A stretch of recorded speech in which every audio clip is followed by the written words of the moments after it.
இதுல புலவர் மன்னன் சோழன் நல்லுருத்திரன் என்பவன் யாரோடு நண்பர்களாக இருக்க வேண்டும் என்ற கருத்தை கூறுகிறார். விளைவதச் சீரிடம் நோக்கி வளைகதர் வல்சி கொண்டு அலை மல்க வைக்கும் எலி முயன்ற அணையராகி உள்ளதம் வளன் வலி உருக்கும் உளம் இலாளரோடு இயந்த கேண்மை இல்லாகியரோ. அதாவது விளைகின்ற பதம் என்றால் பருவம். விளைகின்ற பருவத்தில நெல் வயல்ல நெல் விளைகின்ற இடத்துல சீரிடம், சிறிய இடத்துல, ஒரு சிறிய இடத்துல நெல் விளைகிறது.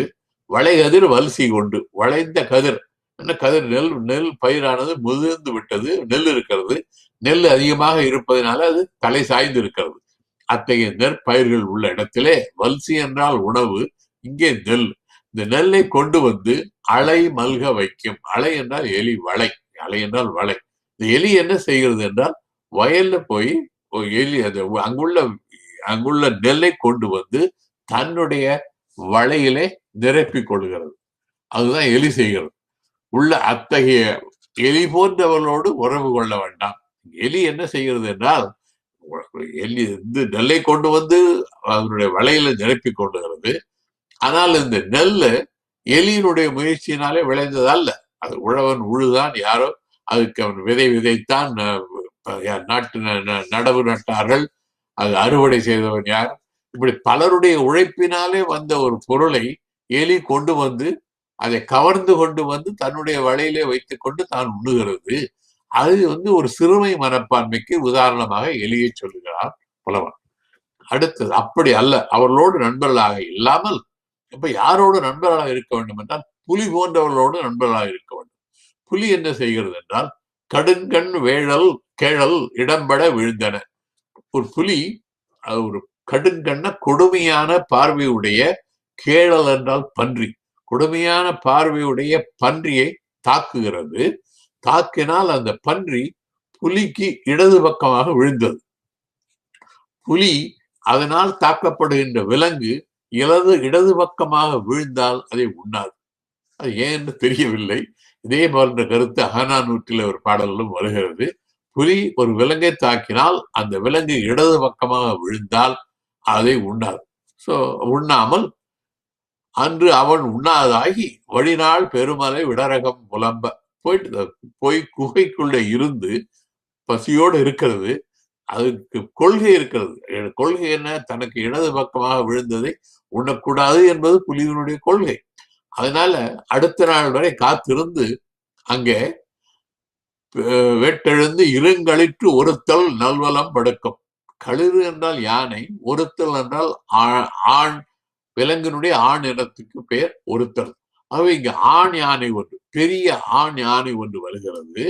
அதை தாக்கி நல்வலம் படுக்கும். அது நல்ல முறையிலே அதை தாக்கி அது புலிக்கு வலது பக்கமாக விழச் செய்து பிறகு அதை உண்ணுகிறது. புலி பசித்தன்ன மெலிவில் உள்ளத்து. அது போன்ற குறைவில்லாத, தளர்ச்சி இல்லாத, ஊக்கம் உள்ள, உள்ளமுடைய, வலிமையுடைய புலியை போன்றவர்களோடு நட்பாக இருக்க வேண்டும். அது எலியை போன்றவர்கள் நட்பு இல்லாமல் புலியை போன்றவர்கள், எலி பிறருடைய முயற்சியினால் பயன்படுகிறது, புலி தன்னுடைய முயற்சியினாலே கொள்கையோடு இருக்கிறது. இதைத்தான் செய்ய வேண்டும், இதை செய்யக்கூடாது என்று தன்னுடைய கொள்கையில உறுதியோடு இருக்கிறது. அத்தகையவர்களோடு நண்பர்களாக இருக்க வேண்டும் என்ற ஒரு அறிவுரையை இந்த மன்னன் சோழன் நல்லுருத்திரன் கூறுகிறார். அடுத்தது இந்த பாடலை இயற்றியவர் பிசிராந்தையார். பிசிராந்தையார் என்பவர் பிசிர் என்ற ஊரிலே வாழ்ந்தவர். அவர் பெயர் ஆந்தையார். ஆந்தையார் என்பது ஆதன் தந்தையார் என்பது பிரிவு. இந்த ஆதன் தந்தையார் என்பவர் பிசிர் என்ற ஊரிலே வாழ்ந்ததுனால இவர் பிசிராந்தையார் என்று அழைக்கப்பட்டார்.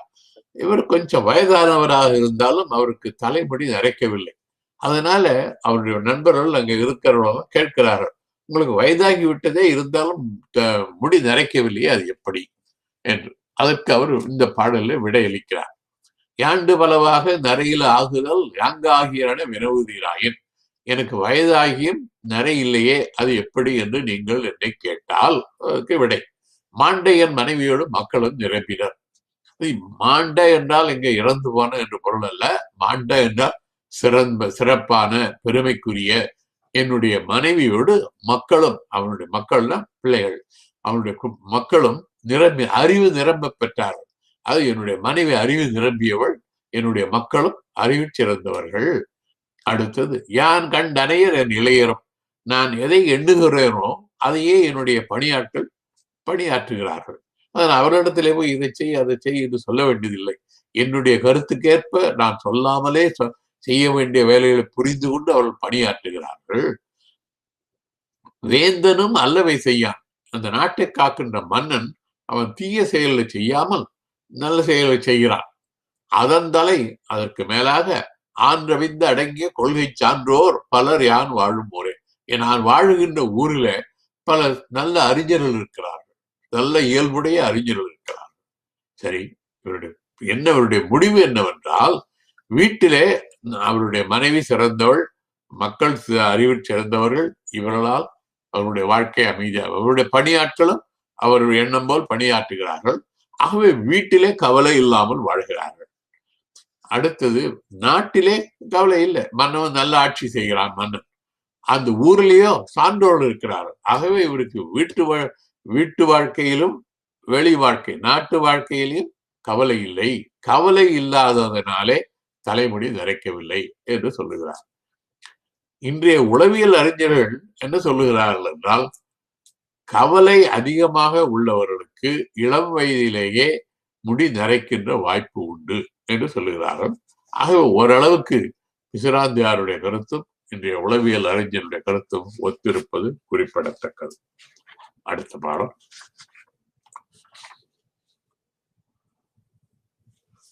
யாதும் ஊரே யாவரும் கேளு.